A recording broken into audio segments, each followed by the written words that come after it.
Well, tonight, on this Wednesday, we actually went fishing. And, it's interesting to think about how Jesus really introduced himself to Peter and, just the sons of Zebedee, and just the brothers of thunder, his disciples. He took them out fishing, and he says, let's go out to the deep, as it says in Luke.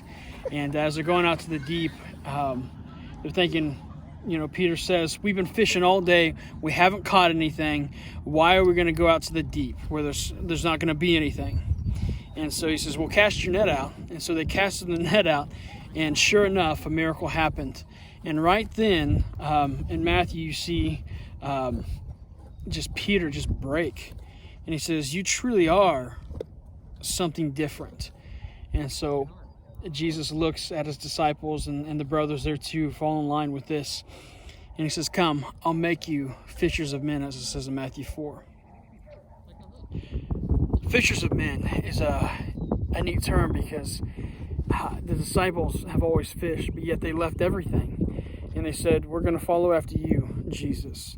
A lot of times in our life, we choose at the beginning to leave everything and to say, well, I'm going to follow Christ's path that he has for me. He's died for me. He's taken my sins. I'm alive in him. He's alive in me, and I'm living my life. But sometimes, just like fishing, you're on a bad day. You don't catch anything. The wind's just howling. It's a little bit chilly, so the fish aren't biting. And you're thinking, what am I doing out here? I should just go home.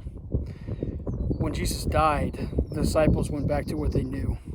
They stopped fishing for men. They stopped following necessarily Christ because they didn't know where he was.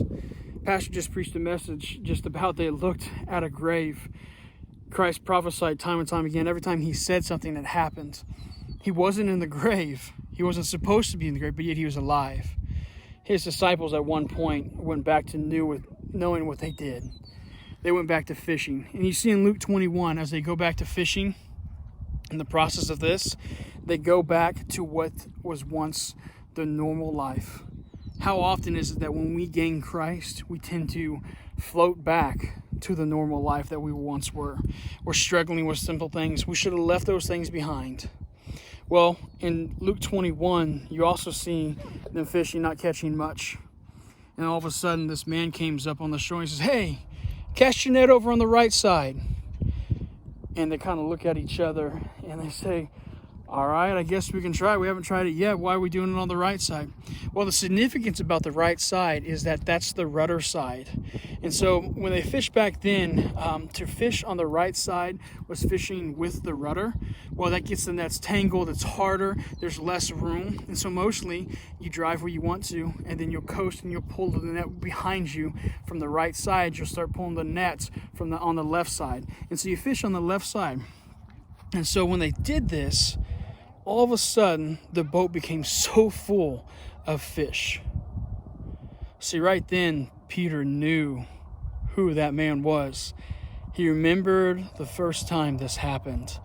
In fact, Peter got so excited, he jumps out of the boat and swims to shore. He doesn't even wait. The neat thing about all this is that a lot of times in our life, we get caught in this normal routine. We get caught in a comfort zone. Just as Jesus says, throw that over to the right side to see a miracle happen. That's what we need to do in our life. We don't need to go back to once we what were, but yet we need to continue to move on and advance. Not just fishing from one side of the boat, which is the normal thing to do or the comfortable thing to do.